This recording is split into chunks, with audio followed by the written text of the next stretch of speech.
Well, you guys know who I am. You know what this is. And for the uninitiated, as always, for those who don't know, this is the other side of the ropes. This is the video column pertaining to professional wrestling on the independent level from the eyes of an independent wrestler. And that will be me. Who am I? My name is Shaka, submoniker Black Magic.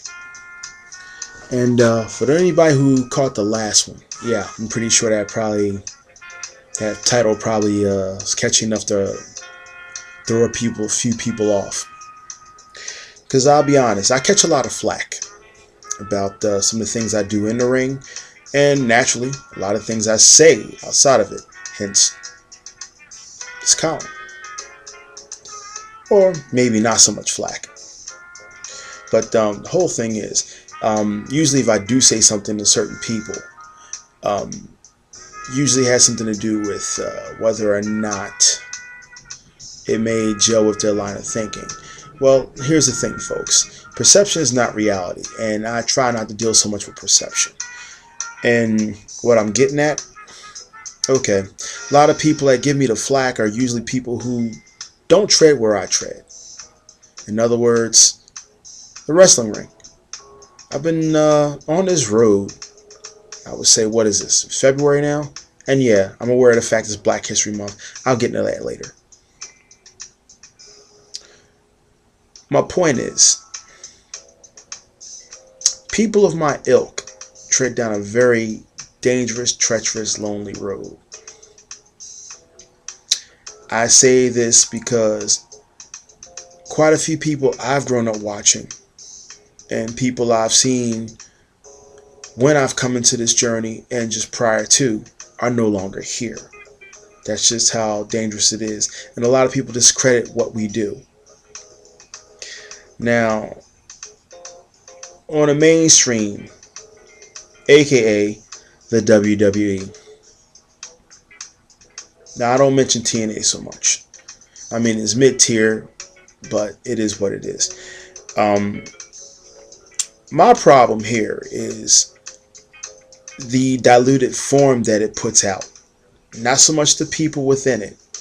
They don't have a choice. They're puppets on a string. And I've said this even a few weeks ago about Vince McMahon, who owns it. He's a puppet on a string. People may not see this. People may not understand this. But I do. When you're on the capacity that he's on, in a lot of cases, you don't have a lot of choices. And it's easy to put it on him because he's the figurehead. Now, I'm a firm believer of true power lying behind the throne. So there may be a lot of things going on that we don't know about, that maybe he doesn't know about, or he might approve of, or by the time he finds out about it, it's too late. Now, my problem is credibility. A lot of guys who are in there have done a lot of things even prior to going on contract. Now, whether it goes heralded or not is another story. The reason why I have a problem with it is because there was a time that before it became prominent, and I'm referring, of course, to the E when I say it. The people who made this sport, when it was a sport, so great, like the late Dr. Deaths. Anyone who had a pedigree in athletics. Now, Dr. Death, prime example. He was a former All-American, 4-time for the Oklahoma Sooners nose tackle. And this is what warranted him getting an obituary in the sports section after he passed. You think anybody who's in there now is going to get it? Doubtful. See, here's the thing. What you have in our sport now are people who try to run, but they don't have the deep pockets for it. Dedication, or should I say, the passion for this is not enough. Fact of the matter is, it's true. Money talks. Now, back when it was still viable, even after the fact that it got sued in 1954, I'm talking about the National Wrestling Alliance, it was netting 7 to 8 figures a year. The boys weren't really getting much of that. And you say what you will, even if they weren't, credibility stayed intact. Now, there's a dirty word in what we do in our pecking order. Enhancement talent, jobber, jabroni. Go back to that first term, enhancement. Before that it was carpenter. Why? Because they build up these guys. These were the true workers because they didn't have the pedigree. Now I'm saying this, but for those of you who don't quite get it and didn't do the research, I'm going to help you out. These guys, while they didn't have the pedigree of the guys that came in and they had to help out, they still had the know-how. Because it's wrestling on television. They had the know-how to put them to that point where, while they didn't have much knowledge how to work in a ring, they made it so where they can do it fluidly with no problem. And the people who I speak of, who know this very well, know what I'm talking about. The ones who don't, well, like the musical question says, if you have to ask, you'll never know. So, that's a riddle for you. But these guys knew their thing. The guys who really knew the craft about the work, the real workers, were the jabronis, the ham and eggers, the jobbers, if you will. Because they had to help build these other guys up. The guys with the cred. The guys with the pedigree. Something to think about. I won't put it like that. But it's not impossible to get the credibility. But let me help you out here. Just a little another added bit. Something to think about. And I very rarely use this, especially on my forum here. But here I go. Especially if you got a guy breaking in, credibility and all.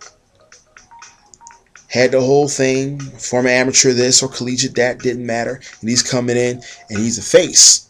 And 9 times out of 10, the guy who's facing, of course, and those of you who know, they know the roles between the two. I'm going to leave it at that. Like I said, the ones who do know. The ones that don't, they're the ones who's going to talk and say something. But the rest of y'all who really know, y'all know where I'm going with this. And why. Then after that, there may or may not be, how you say, a turn. The rest of y'all might not get this. If you're not too sure, it's online. You don't have to rewind it, just replay it. I'm going to leave you with that one. Nice little pearl of wisdom.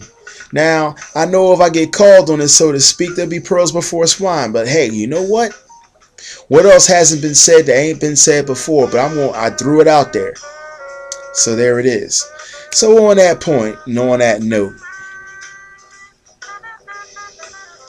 to my peeps out west, Mr. Graves, Mr. Logan, Mr. Sick Nick, Miss Holly, down in the southeast, Mr. Chocolate Chop, holla, and Mr. Sanford. My peoples in Georgia, and the ones I didn't get to meet yet, but y'all know who I'm talking about out in the Midwest. That's right, I'm talking about Atlas J. Horn. I'm talking about Kamala Jr. And my dear lady, one of my foremothers, as it were, the last trainee of the fabulous Moolah herself. I'm talking about none other than Miss Moondog Fifi. Going over to the Eastern Shore and above, my alumni of the Maximum Championship crew. Let's see. Mr. Black Ice and Body Snatcher, collectively known as D-Line. E.L. Stanley, Massive Mike, Chris Nightmare, Trina Stratus. Oh yeah, let's not forget about Chuck the referee.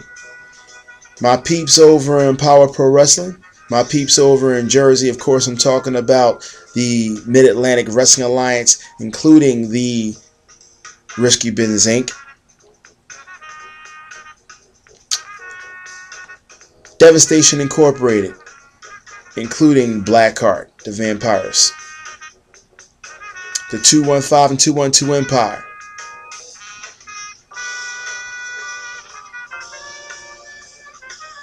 Elite Generation Wrestling up in Tamaqua, PA.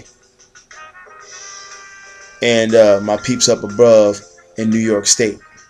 Across the pond to the UK, my people in Power Trip Wrestling, especially PT Player, T-Toller Tommy Stevens, the Drew Ian Woo, the Ginger Snap and the Milkshake, Mr. Tobes and CJ Gunner. To the adoptive dysfunctional family down in South Africa, I'm talking about the former father and son team of the Madu, Terry, and Zizou. Going back up to my people in Belgium, to Robin and Janine, aka Lori, Rob Raw, Wendy, Dorax, Jack, Homeless, Gangrene. And going over to Holland, to Mrs. Destructo, Rico Bushido, Andy Effin Patterson, Uncle Vito Villatore Toscani, the Sumerian Death Squad, Hudson Walder, Antoine, Gabrielle Angelfire, and anyone else I've forgotten. Indodad, V. Gates Zusammen, Meine Crew, in Deutschland. Working my way from Berlin on over to West. Craig BC, the House of Jacks, Zierlein Crow. The two Susies, respectively. Ahmed Care and Crazy Sexy Mike. To Mina Takta Savannah, Katrine, Kathy, Maddie, Sandra, and to my peoples in my respective promotions. Of course, I'm referring to Crazy Johnny Tiger for Deutsche Wrestling Alliance, Ken Mahler, the Machina, and my sort of cast of characters. Andrea Babic and Top Catch, and of course Marcel for Pro Wrestling Fighters, for Pro Wrestling Eve, of course, including Yenny, Mina, and Jazzy. To my people up in Lubeck and Hamburg, of course, I'm referring to AWM and my man Rick the Voice Valentine for WrestlingJunkies.de, referring, of course, to Tazzy Machine in the WJ Army, and for WrestlingFever.de, Marcus Eisenkohl. From my man over in Finland to Fight Club Finlandia, of course, I'm talking about Starbuck and his crew. And anyone else I've forgotten, boys in Austria, you know who you are. And for the rest of you I may have forgotten, like I said, you might be in the front of my head, but you're definitely in the bottom of my heart. And tune in. Sunday is coming up. We're going to try to get hold of PT Player again for Top Rope Radio. That'd be me, Johnny, of course, White Trash Johnny Logan, and possibly an appearance from Viper Dalton. Like I said, a half hour may not be enough to contain all four of us, but brace yourselves if that's the case. As always, I'm Shaka. This is The Other Side of Ropes, and it's been real. Incense. I'm out, people. And in the name of Black History Month, I'm going to name one luminary for you. Just off the top of my head, Rocky Johnson. Oh, and speaking of Rockies, Rocky King. I'm going to leave you with that. I'm out. Peace.